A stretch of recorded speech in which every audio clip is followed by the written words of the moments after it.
Huh?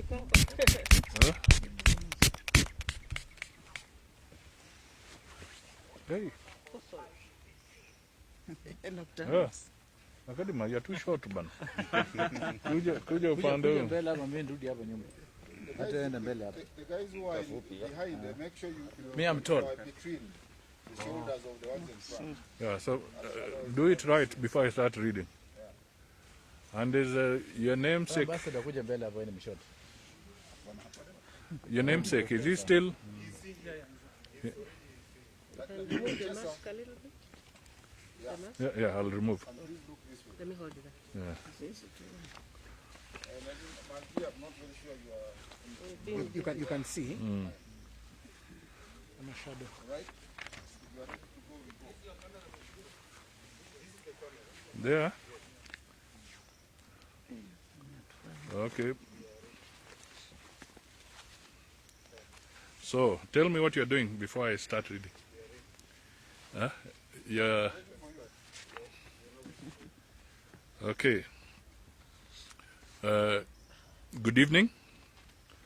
Today, the 20th of August, is indeed a day that has gripped the imagination and attention of all Kenyans, not just within our boundaries, but even Kenyans in the diaspora. I therefore wish to make a statement on behalf of the ANC party, as we have been keenly following the judgment being pronounced by the Court of Appeal, and it is quite clear that they have made a momentous decision, and it's on this basis that I will be making a formal statement on behalf of the Amani National Congress Party in the company of our colleagues and party members who are here this evening. The title of our statement is that ANC abides by the Court of Appeal ruling. The long-drawn BBI process has been taxing to Kenyans. It has sapped their energy, attention, and time, and tested their patience to no limit. Kenyans, both for and against BBI, being an extremely resilient people, have borne the BBI journey stoically.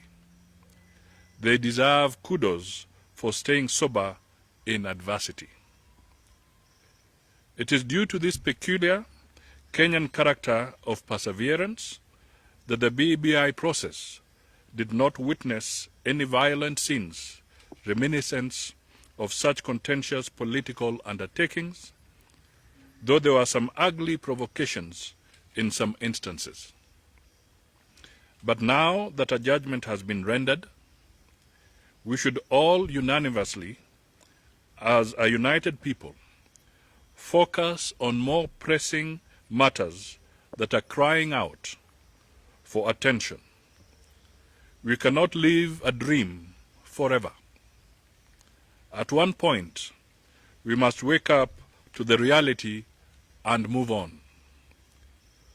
Following the Court of Appeal upholding the High Court ruling on BBI, therefore, 1. ANC respects the decision of the Court of Appeal to uphold the High Court 1 on the BBI matter.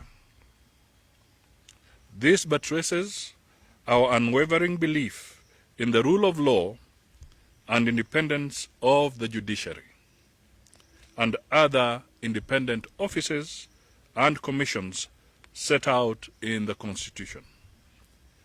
It affirms the confidence we have in our judges to discharge their constitutional duty of interpreting the Constitution, for which I have no doubt they have done purely on the basis of their reading of the law and impartially as their oath of office requires of them. Secondly, ANC supported BBI for its beneficial clauses to Kenyans. When we say it is time to move on, we mean that those non-contentious articles in the Constitution of Kenya Amendment Bill 2020 can be salvaged through a bipartisan, national and parliamentary process. We therefore encourage Parliament to seize this moment and lead Kenyans in a collective process that salvages what is useful from BBI. Thirdly, ANC urges all Kenyans of goodwill to now move on and focus on pressing matters that affect them. One such urgent matter is how to manage the COVID-19 pandemic, its deleterious impact on livelihoods, and the need to cushion Kenyans increasingly being pummeled into economic destitution. In other words, our attention should shift to economic recovery. 4. Towards this end, ANC requests the President to consider full focus on the fight and management of the COVID-19 pandemic by reallocating the funds that had been intended for the BBI campaign and referendum vote to the acquisition of enough vaccines for Kenyans.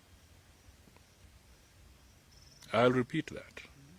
Towards this end, ANC requests the President to consider full focus on the fight and management of the COVID-19 pandemic by reallocating the funds that had been intended for the BBI campaigns and referendum vote to the acquisition of enough vaccines for Kenyans.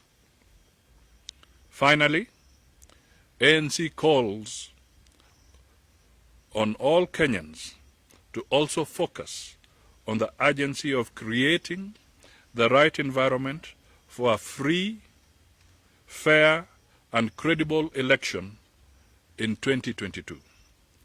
Any slackening of the pace to prepare Kenya for elections in 2022 would be a betrayal.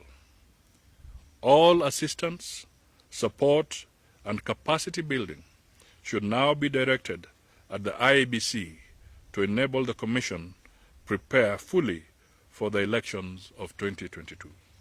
End of statement, and thank you. God bless Kenya.